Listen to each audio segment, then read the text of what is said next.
Firman Tuhan Harian. Bagaimana iblis menggunakan ilmu pengetahuan untuk merusak manusia? Apakah ilmu pengetahuan itu?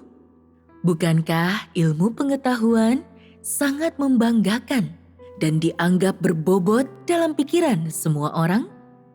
Ketika ilmu pengetahuan disebutkan, bukankah orang merasa ini adalah sesuatu yang berada di luar jangkauan orang biasa? Ini adalah topik yang hanya dapat disentuh oleh para peneliti atau pakar ilmiah. Ini tidak ada hubungannya dengan kami orang biasa. Apakah ilmu pengetahuan ada hubungannya dengan orang biasa? Ya. Bagaimana iblis menggunakan ilmu pengetahuan untuk merusak manusia?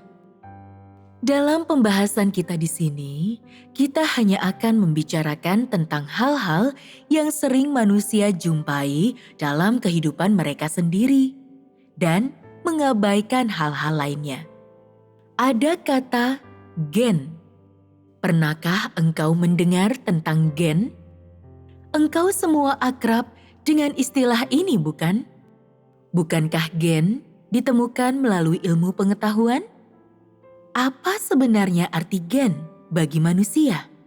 Bukankah gen membuat orang merasa bahwa tubuh adalah hal yang misterius? Ketika orang diperkenalkan dengan topik ini, bukankah akan ada beberapa orang, terutama yang penuh rasa ingin tahu, yang ingin mengetahui lebih banyak atau menginginkan lebih banyak perincian? Orang-orang yang ingin tahu ini akan memfokuskan energi mereka pada topik ini. Dan ketika mereka tidak sibuk, mereka akan mencari informasi di buku dan di internet untuk mempelajari lebih banyak tentang hal itu. Apa arti ilmu pengetahuan? Sederhananya, ilmu pengetahuan adalah pemikiran dan teori tentang hal-hal yang ingin diketahui oleh manusia. Hal-hal yang tidak diketahui dan tidak diberitahukan kepada mereka oleh Tuhan. Ilmu pengetahuan adalah pemikiran dan teori tentang misteri yang ingin diselidiki manusia. Apa ruang lingkup ilmu pengetahuan? Engkau dapat mengatakan bahwa ilmu pengetahuan mencakup semua hal.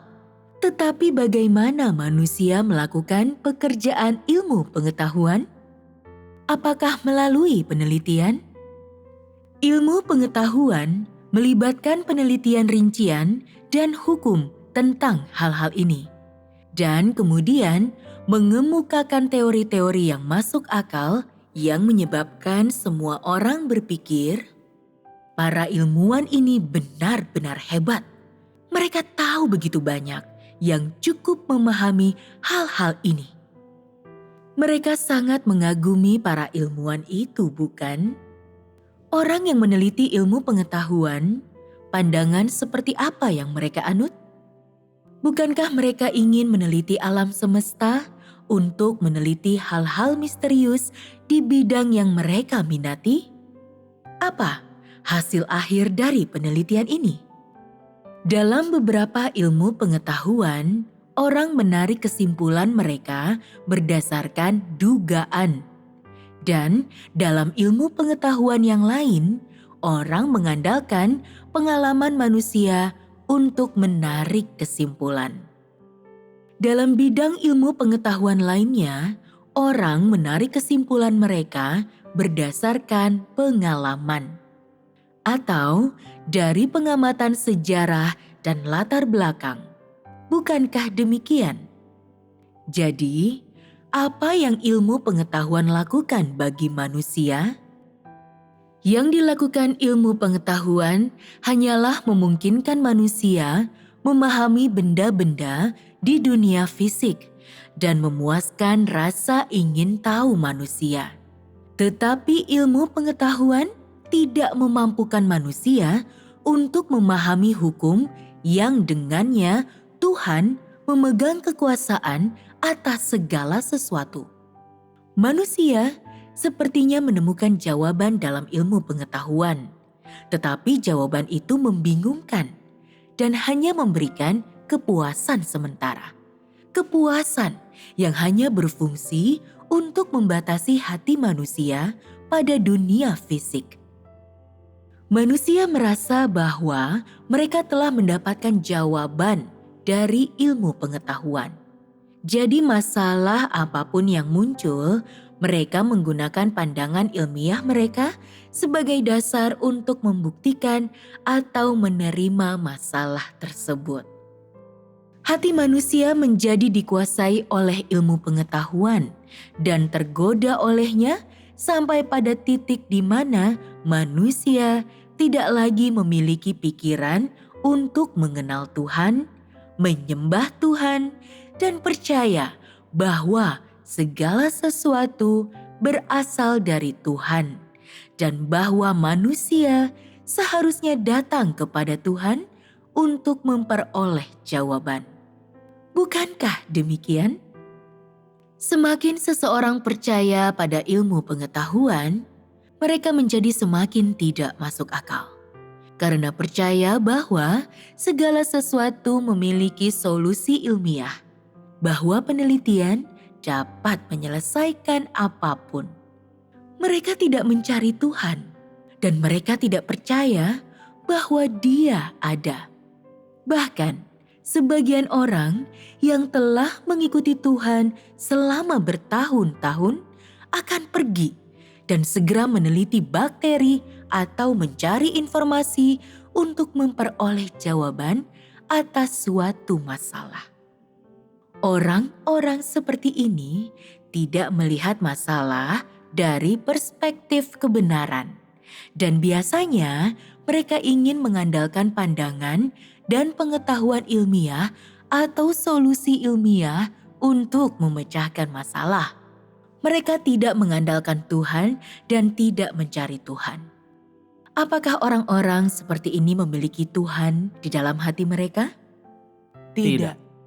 Bahkan ada sebagian orang yang ingin meneliti Tuhan dengan cara yang sama seperti mereka mempelajari ilmu pengetahuan. Misalnya, ada banyak ahli agama yang telah pergi ke gunung tempat bahtera terdampar.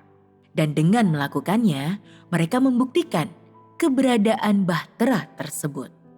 Namun, dalam penampakan bahtera, mereka tidak melihat keberadaan Tuhan. Mereka hanya percaya pada kisah dan sejarahnya. Inilah hasil dari riset dan penelitian ilmiah mereka tentang dunia fisik. Jika engkau meneliti hal-hal material, apakah itu mikrobiologi, astronomi, atau geografi, engkau tidak akan pernah menemukan hasil yang mengatakan bahwa Tuhan ada atau bahwa Dia berdaulat atas segala sesuatu. Jadi, apa yang ilmu pengetahuan lakukan kepada manusia? Bukankah ilmu pengetahuan menjauhkan manusia dari Tuhan? Bukankah ilmu pengetahuan menyebabkan manusia mempelajari Tuhan? Bukankah ilmu pengetahuan membuat manusia lebih meragukan tentang keberadaan Tuhan? Ya. Jadi bagaimana iblis ingin menggunakan ilmu pengetahuan untuk merusak manusia? Bukankah iblis ingin menggunakan kesimpulan ilmiah untuk menipu dan membungkam manusia dan menggunakan jawaban yang ambigu agar merasuk ke dalam hati manusia sehingga mereka tidak akan mencari atau percaya akan keberadaan Tuhan? Ya. Jadi, inilah sebabnya kukatakan bahwa ilmu pengetahuan adalah salah satu cara yang iblis gunakan untuk merusak manusia.